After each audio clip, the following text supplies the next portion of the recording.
Today we're going to be learning about formal grammars with Count von Count, or Explain Like I'm 5, the fundamentals of computing. This talks about grammars and the algorithms that produce and recognize them. Formal grammars are an essential part of the fundamentals of computing, and in this talk we'll get a brief practical overview of what formal grammars are and how they help us construct the very idea of a computer so that our software can, do things. And I got to figure out how to advance this slide. Okay. So Mr. Hooper has asked you and Count von Count to check the number of avocados that he ordered for his picnic, but he's got a slight vampire and avocado problem. How does he know that the count is counting off his avocados correctly? After all, he punctuates his counting with creepy laughter and an occasional bolt of lightning. So let's set about writing tests to make sure that the count is making sense. But we're getting tired of counting because it's not our favorite thing in the whole world, and we just want to go to Mr. Hooper's picnic and eat guacamole. We have an intuition that we don't need to double check every single thing the count says. There's a pattern to his counting, and we just need to discern it. Here is our count. Let's assume for now that we can rely on him getting the right number of avocados. We just need to make sure that what he says comes out in the right format so that Mr. Hooper can quickly write down the number. How can we check that each of our numbers returns a maniacal laugh along with an integer? I mean, the obvious answer is just type out the string. I mean, I like typing, but not that much, and maybe something a little bit less straightforward. We could construct the string programmatically, which isn't too bad, but really what we've done is we've just typed our program over again. If it fails, we're left wondering if we screwed up the first time or the second time. And we're also in the position of having to reason about the test. We've got a map and some interpolation. I mean, we don't want to count all these avocados twice. So what we've been doing so far is verifying the return value of the count. And how we've been doing that is by constructing a copy of what we think the output of the function should be, and then doing a simple comparison against that. That's fine, and it'll probably serve you well for most of your testing needs, but there's a different way to think about it in this instance. And frankly, we don't care that much about what the particular return value of Count von Count method is. It's not important to us whether there are 5 or 10 or 10,000 avocados. What we really care about is whether the output of the function can be said to match a given pattern, and so that Mr. Hooper doesn't waste time trying to interpret what the count said. So instead of thinking of the count of having a defined output, a string is equal to 1, etc., let's think of the count as producing a series of symbols according to a defined set of rules. And those are the count's production rules. And in this case, the rules are pretty simple. The count says a number, then he laughs. He says a number, then he laughs. And he does that forever and ever until he runs out of things to count. And there are lots of things that are actually like this, not just vampires who count avocado. If you think about the number of computer applications that could ultimately be reduced to produce a series of symbols according to a set of rules, that's a lot. There's data streams in various formats, networking stacks, and even programming languages themselves. If we don't care exactly what number the count says, then the pattern's pretty easy to spot. If we let a number sign equal an integer and a equal a syllable of laughter, we could write the counts language like this. And notice that if we wrote down what the count said, we'd be able to take any chunk of it out of the middle and just duplicate it over and over again. And this is an example of pumping. And as long as we don't pay attention to the numbers, that the count is saying, it's possible to take an out-of-context string from the count, duplicate it, and make it seem like something the count would say. This trick is called the pumping lemma.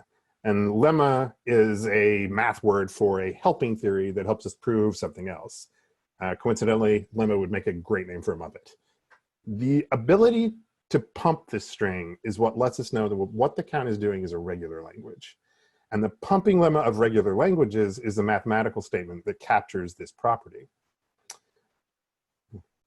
All of this is provided that you don't care what numbers the count says. Mr. Hooper trusts the count to get the numbers right. We just need to double check with all the weird laughing.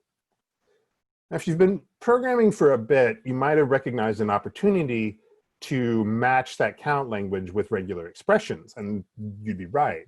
You also might have noticed that there's a little bit of nominative overlap here. We have regular expressions and regular languages. That's important because the type of language that can be recognized by a regular expression is called a regular language. The regex engine in Ruby, which is the language that we're going to kind of demonstrate this in, compiles to a kind of algorithm called a deterministic finite automaton, or a DFA. That's the mathematical way of describing an algorithm that can transition between states based on an input series. We're glossing a lot of algebra here that can describe it in more detail, but for our purposes, we can think about it as an algorithm of this general form. How you compile regular expressions to DFAs and all the different things you can do is a pretty complex topic, but ultimately it's a very simple kind of algorithm. You loop through the things, you make sure they match. Regular languages and DFAs are closely related in that all regular languages can be recognized by a DFA, and the way that you can prove a grammar is not regular is by proving that it cannot be matched by a DFA, which is exactly what we want. We want to make sure that the count is counting regularly and not irregularly. Regexes and DFAs are a type of recognizer. They can determine whether or not a given string can be produced by a given set of rules or a grammar. From the perspective of recognizers, all grammars produce strings, whether they're spoken or written or printed or computer screen. This is distinct from string like as a data type, and it's just a string of symbols. Luckily for us, our AI count produces the former, so this makes it pretty easy to work with. So there's a couple of ways to accomplish verifying our pattern. And to be honest, if we were doing this in the real world, a regex would be probably a pretty good option. But because this is an extremely contrived example, we're going to write a custom recognizer in a custom RSpec matcher. If our recognizer can parse the string that the count produces, then we know the count's language is what we expect. Ultimately, what we want to arrive at is something like this. Expect count to 5 to be a counting string. We can build some assumptions into our recognizer. For instance, we know that counting strings are always comma separated. So we can start by splitting our input along commas and removing extraneous spacing. And for the purposes of our grammar, this step is called tokenizing.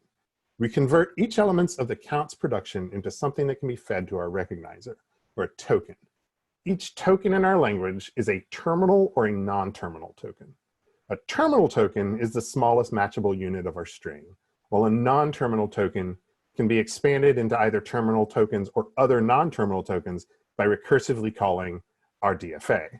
And we're not going to implement our recognizer using recursion, but it's important to keep in mind that pulling the first token off the front of our string and passing it back into the matcher should still match.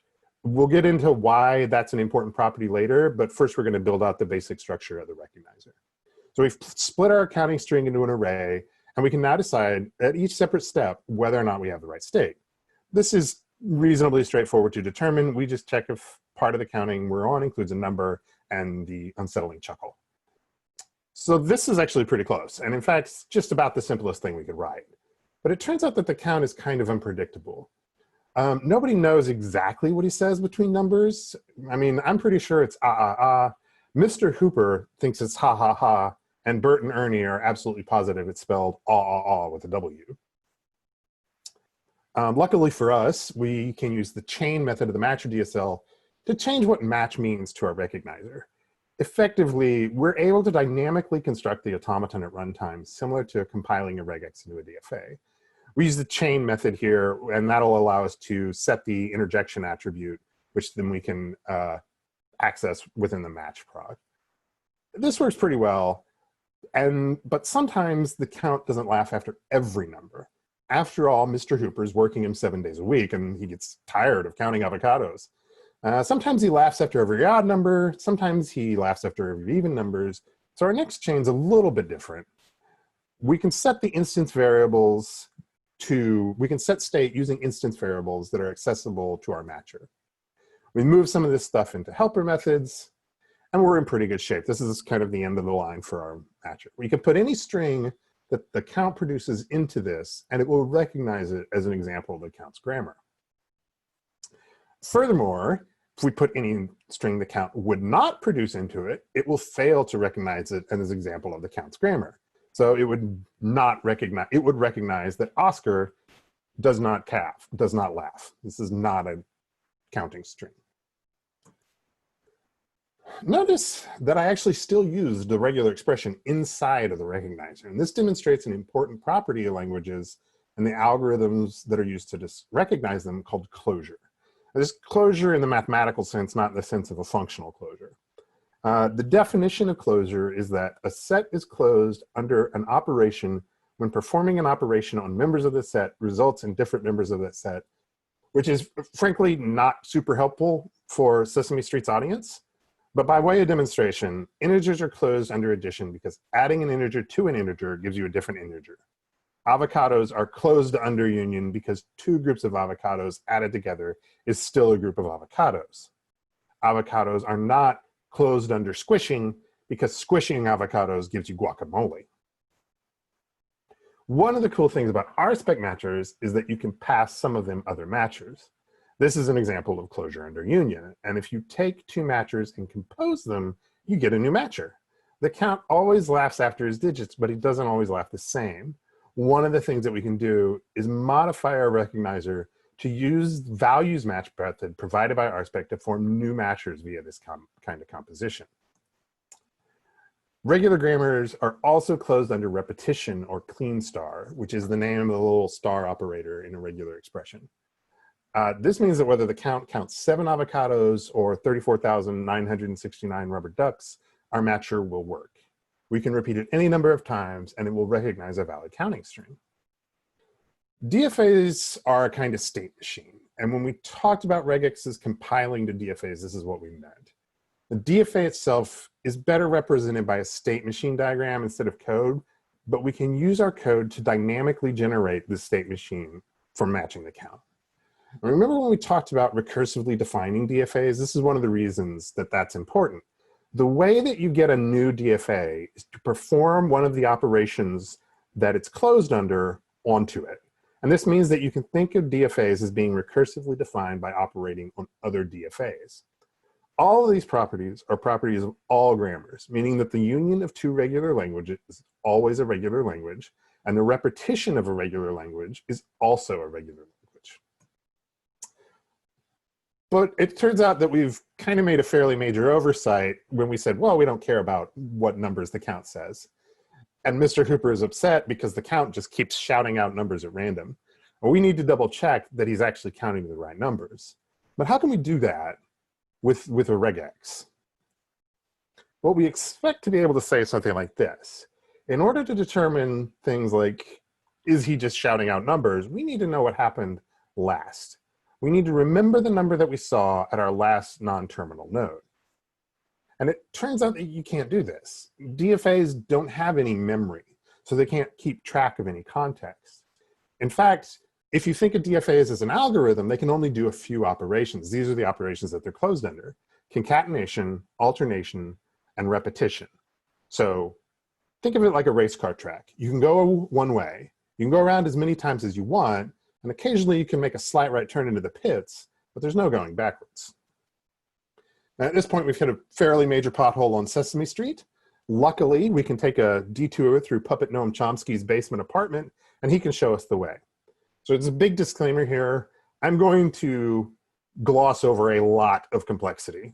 Our goal is to understand enough about grammars to see how they underlie practical applications, not give you a masterclass in applied mathematics. So the idea of regular language is rooted in the notion of the Chomsky hierarchy, which is described by Noam Chomsky, the non-puppet version, in 1957. So if you're not familiar with him, Chomsky is an influential linguist who contributed an enormous amount to the understanding of both human and computer languages. The Chomsky hierarchy was developed as an attempt to describe the fundamental operation of human language acquisition. And while it's fallen out of favor in recent years as an organizing theory of human languages, it's still very much the basis for understanding the production and syntax of computer languages. Chomsky theorized that there were like 4 levels of grammar, and then each of them could be matched by a different sort of algorithm. Those algorithms are implementable in different types of automaton, which is a mathematical description of a program. The most restrictive is called the regular language, which is what matches our counting language when the count is just shouting out numbers at random. And these are parsed by DFAs, but those are pretty limited and they don't necessarily give us enough computational power to check on the count. And so an important thing to note here for practical applications is that our counting language can be parsed by the DFA, but it can't be executed by the DFA. And this distinction is important because it's between syntactically valid and semantically valid. Chomsky called this the deep structure versus the surface structure. A grammar itself can accurately describe both, but the ability of the recognizer to verify it depends to a certain extent on how you define the problem. And most formal grammars are primarily concerned with syntax. Just because you can say something doesn't necessarily mean that what you've said is meaningful. If the count shouts out 7, 4, 2, that's not counting. And if I say, this duck is an avocado, that's a syntactically correct sentence, but it's semantically meaningless. By way of example, this is syntactically valid Ruby. However, it's total nonsense and it'll raise an error. And this is kind of the situation that we find ourselves in with the count. It's possible to syntactically verify his counting language with the DFA, but there's no way that our original custom matcher can catch a semantic violation. The next most expressive grammar type in the Chomsky hierarchy is called a context-free grammar, which utilizes a push-down automata to recognize. As its name might imply, a push-down automaton has access to a stack. And the stack lets us remember what sort of tokens preceded our current location. So while a finite automaton can only go forward, branch, or repeat, a push-down automaton also has access to memory. Since we can keep track of the value of our last non-terminal node with a simple stack, we know that the counts grammar is actually a context-free grammar. You're probably thinking this is like, if you know Ruby, you're probably thinking this is an exceedingly complex way of keeping track of what number we're on, and you're right. There's a better way to do it, but to build up to that better way, we need to learn about the rest of the Chomsky hierarchy and the constructions that can recognize them. So in addition to regular grammars and context-free grammars, there are two additional levels of former grammars, and they're mostly important because the types of automaton that are used to recognize them, and that they can recognize any of the lower grammars as well. So it's important to note this hierarchy is kind of backwards from what you might expect. All regular grammars are context-free grammars. All context-free grammars are context-sensitive grammars. And remember when we talked about how it's possible to implement our matcher with recursion and values match? An important reason for that is all grammars are a subset of recursively enumerable grammars. If you can recognize it as a language, it is probably recursively enumerable. We're going to take a little bit of dive into some theory, so everybody hold on. It's dangerous to go alone. Take these symbols. We're going to use, all grammars have production rules, which tell us what comes next in a language. And these are some of the symbols that we'll be using when we talk about production rules of the count. In our counting language and all regular languages, we talked about pumping. And that means that we're able to produce valid languages by pumping or repeating a section from anywhere in the middle of the string. On top here is the formal definition of a regular grammar, which is that a terminal symbol or a non-terminal symbol A expands into a terminal A and a non-terminal B, which is the next counting string. The little E thing there is an epsilon, and that represents the empty string, or whenever the count runs out of avocados. So for our regular language, our production rules look like this. A number is followed by a laugh. Eventually, it ends with a bolt of lightning. This is, of course, not what the count does. Instead, the next thing he says is dependent on the last thing he said. Languages where the next valid token depends on the history of what came before it are called context-free grammars and require the push-down automata to parse. And their grammars take the form of the top, where the left side is a non-terminal, the right side is a string of both terminals and non-terminals. For our context-free counting language, a production rule might look like this: counting +1, eventually bolt of lightning. We know that our counting language is context-free, and in fact, most computer languages are parsed as context-free grammars. Context-free grammars also have a pumping lemma, and the pumping lemma proof for context-free grammars is a little bit too complex to really break down on a show targeted at 5-year-olds, but effectively it states that for a string of sufficient length, you're able to generate as much counting as you want between the two end states. And this is a kind of diagram of how pumping would work for a context-free language. So the definitions of both regular and context-free languages are kind of tied to the type of automaton that can act as a recognizer for languages produced by them. So practically speaking, the useful definition of them is this: if it can be recognized by a regex, it's a regular language. If it can be recognized by an algorithm with a single stack, it's a context-free language. So it's somewhat circular, but the easiest way to prove that a language is not regular is to prove that it can't be recognized by a DFA. Our pushdown automaton has access to a simple stack. It can either push or pop or examine the top. The reason for this kind of obtuse code is to prove that it's possible to recognize the counts grammar with this pushdown automaton. Incidentally, the lack of a stack is why you can't parse HTML with regex, because you need to remember where you've been. You need to know what tag that you're in. Here's a practical application of this difference. If you can't write a loop to recognize the pattern without using a variable, then it's pretty likely you can't write a regex. And in fact, that thought process is a test of the application of the pumping lemma for regular languages. And the next type of grammar in the hierarchy is the context-sensitive language. And it can be pretty hard to wrap your brain around. And it's also fairly difficult to find explanations on the internet that don't immediately dive into lots of very complicated math. And so I'm going to take a stab at explaining this without a lot of math, but it's important to remember that I'm totally lying to you. You need the math for the fully correct understanding. The basic understanding gets you actually quite a bit of practical application. And as you learn about this, I really encourage you to email me later to tell me how wrong I am. But first off, the thing that is most confusing is that a context-sensitive language is the difference between a context-free and context-sensitive is not actually the context. Because context-free grammars are a subset of context-sensitive grammars in the same way that regular grammars are a subset of context-free grammars. The difference is that non-terminal symbols on the input side of the production rule influence the output side of the production rule. What if we wanted the count to count arbitrary fractions of an avocado? The production rule might look something like this. How would we do this with our stack-based matcher? Well, it's impossible to match this counting pattern because there's ultimately no way to tell when you approach the maximum number on the left-hand side. The right-hand side expansion depends on the values of the left-hand side of the expression. You need to look ahead from the current token in order to determine the range of possible values for the left-hand side of the string. In fact, without that knowledge, it's not possible to pump this language like you can a context-free or regular language. And this substitutes an example of a context-sensitive language in which the middle part of an expansion of a sequence can only be expanded based on its surroundings.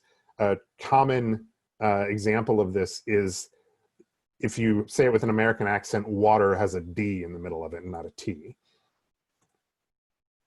We know that the counts grammar is context-free, even though it takes into account context, because we don't need to know what comes before and after a non-terminal symbol in order to expand it into a different non-terminal symbol. Context-sensitive grammars require a type of automaton called a linear bounded automaton to recognize. And for the purposes of programmers who don't want to work on compilers or other parsers, this is kind of as far as you need to go. The only reason we need to think too much about the higher levels of grammar is because of the concept of computability. I mean, clearly we can, as we did here, write a matcher that matches infinitely divisible avocados. But if Ruby itself is parsed by a context-free recognizer, how is this even possible? So we know that Ruby is parsed as a context-free grammar, but we also know that it clearly has more computational ability than a simple stack. And in order to understand why this is, we need to call back to the difference between syntax and semantics. Ruby syntax is parsed as a context-free grammar, and we call this part of the process the interpreter, or the parser. But the language is transformed into a different form that can then be executed in a virtual machine. And both of those words should feel pretty familiar to you if you write Ruby or any other sort of scripting language. This gets us into the last type of the Chomsky grammars, which is a recursively enumerable or unrestricted grammars. And as you might imagine, this is kind of the wild west of grammars. And the only real rule is that the allowable symbols and production rules have to be finite. Anything that we would recognize as a language would fall into at least this category. But these kinds of languages are only recognizable by a Turing machine. And a Turing machine is a type of automaton which is either a program or an abstract machine that's described by a very small set of primitive operations. You can read and write state, read and write memory, move left or move right.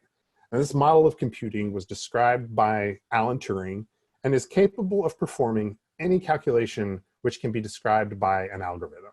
And this is where things get a little bit fuzzy, because your computer is not a full Turing machine.